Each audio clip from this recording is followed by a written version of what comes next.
Hi everyone, this is a presentation for Synoptic Meteorology Lab, and this is a presentation on sky condition. And you probably know how to read METARS already, but we're going to get into some details about sky condition. And sky condition in the METARS is always reported in feet, and that's feet AGL. Remember that the surface of the Earth varies. Some places it's very low, such as in Death Valley. Other places it's very high, as in the Colorado Rockies or in the Cascades or the Sierras. So as a result, we always measure our heights of clouds above the ground, and then we have to add field elevation, the height of the terrain in that local area, to get the actual MSL altitude above mean sea level. But to figure out how much of the sky is covered, we use a concept called the celestial dome.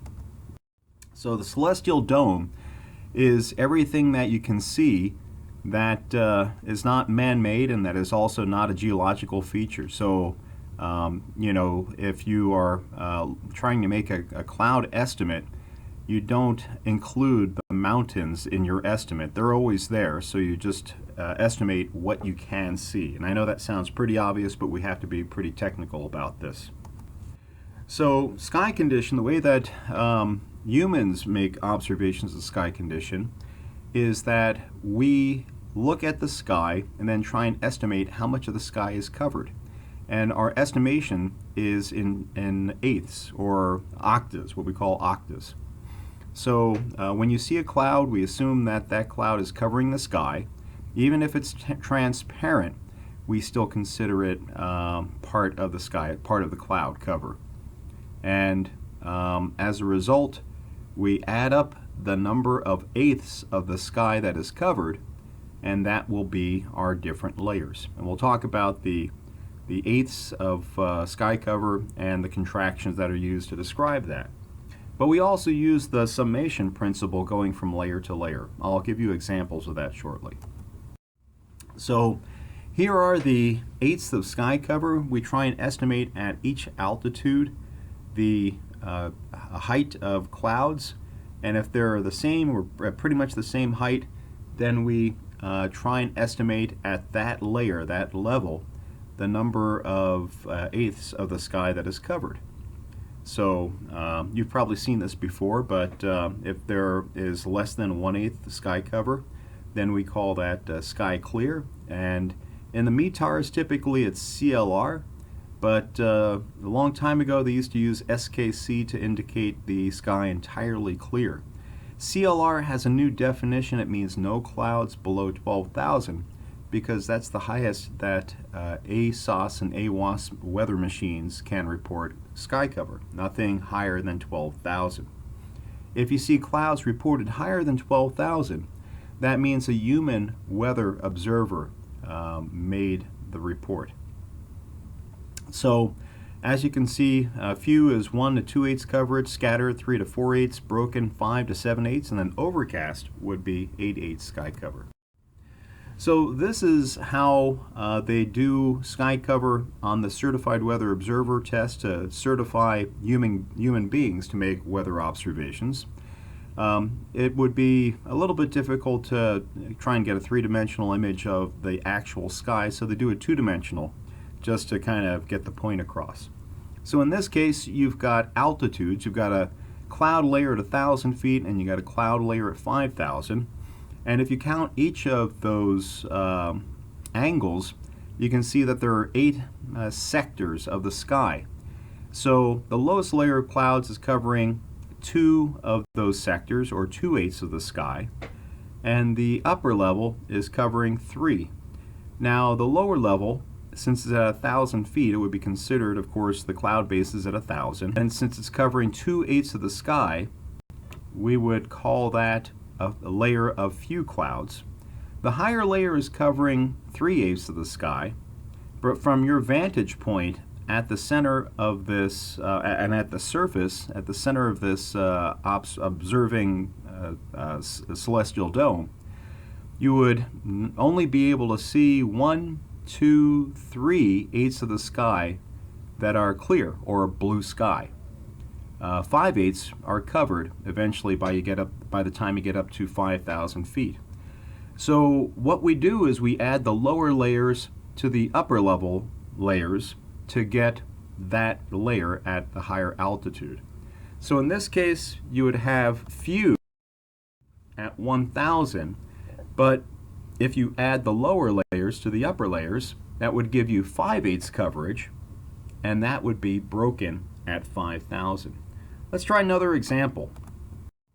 Here's a layer, two layers, kind of similar to what you've seen, but part of the upper layer is obscured by lower layers of clouds. So still in this example you would see few, 2/8 or few coverage at 1,000, but the higher level clouds you can only see an additional 1/8, and that's the one that's right on the horizon. The other 2/8 are covered or obscured by the lower layer clouds. So in fact you would only be seeing 3/8 of the sky covered at the higher altitude. Notice that you'll have 5/8 of the sky clear or perfectly blue. So in this case the example would be few at 1,000, but then 3/8 coverage would give you scattered at 5,000 based upon the summation principle, or summing the lower layer and the upper layers. Here's an example where you've got multiple cloud layers, and if you look from the ground all the way up you can see that there is no blue sky. So right away you know that your upper level will probably be overcast. So now all you need to do is start counting the number of clouds at each layer and adding the lower layer to the upper layer to get the next. So in this case you've got 2/8 coverage at 1,000 feet. You've got 3/8 coverage plus the lower level, which is 2/8, gives you 5/8 coverage at 3,000. And then finally you add the 5/8 at the lower altitudes to the highest layer, which is 1, 2, 3, and that gives you 8/8 coverage.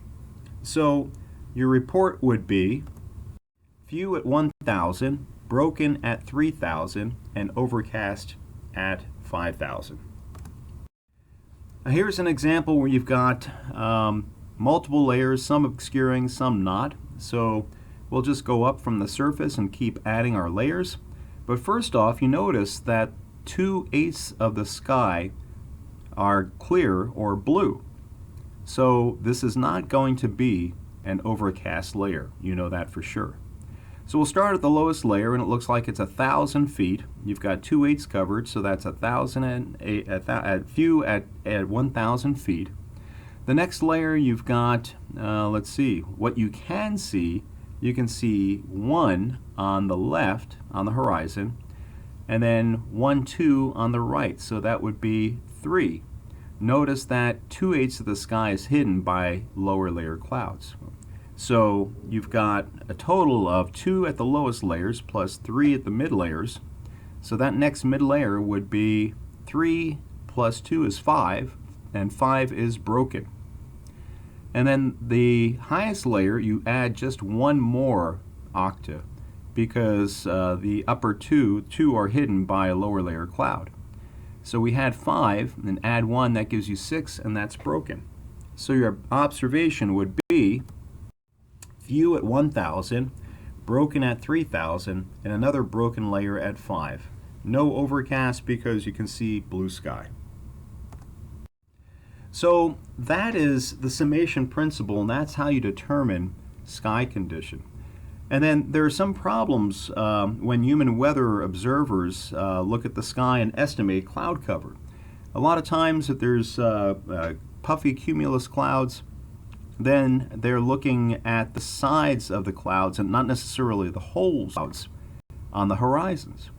However, right above them they could see the holes pretty easily.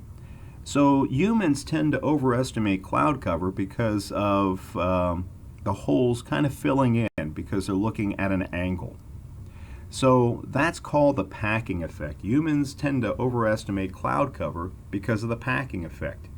ASOS or AWAS machines look straight above the machine, and based upon the percentage of time that the clouds are over the machine, they estimate the layers.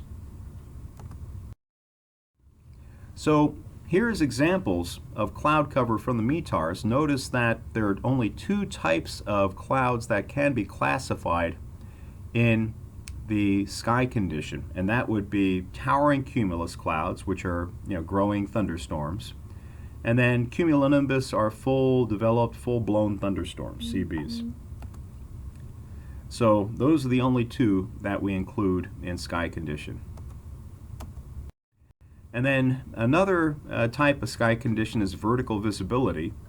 And vertical visibility is the distance that a weather observer can see up through an indefinite ceiling. An indefinite ceiling means there's no definite cloud base. It means that the obscuring phenomena is surrounding the weather observer, whether it be fog, blowing snow. And in that case, we try and estimate how far we can see into the obscuring phenomena, similar to horizontal visibility. How far can you see horizontally into the obscuring phenomena? So that would be vertical visibility. And then a couple other definitions that we need to be mindful of. A very important definition is ceiling. There are two definitions of ceiling. And definition number one, it's the height above the Earth's surface, so in other words, the AGL altitude of the lowest layer of clouds that are reported as broken or overcast. And here's examples of clouds. Which layer or which report has a ceiling? And of course, the first one is only few, the second one is scattered, but the third one has a broken layer at 4,500, and that would be considered your ceiling. And then here's a observation with vertical visibility, meaning they can only see 200 feet up through the obscuring phenomena, and that would be your ceiling, 200 feet, if it's a vertical visibility.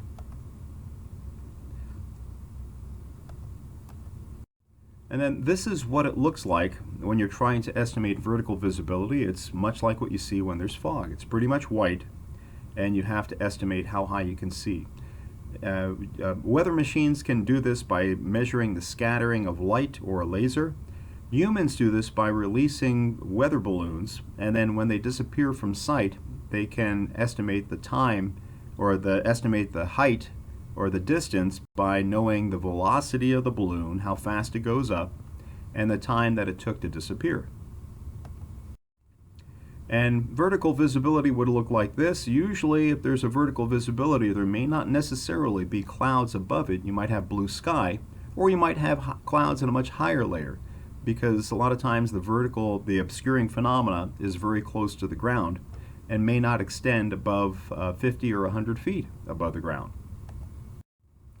And as I mentioned before, automated stations only can measure sky condition up to 12,000 feet and nothing above. So when you see CLR, that strictly means that there are no clouds below 12,000 feet AGL. And at manual stations, they used to do SKC, but they don't do that anymore where there's a human weather observer. They just put in CLR. That's all I have for you. Good luck in lab.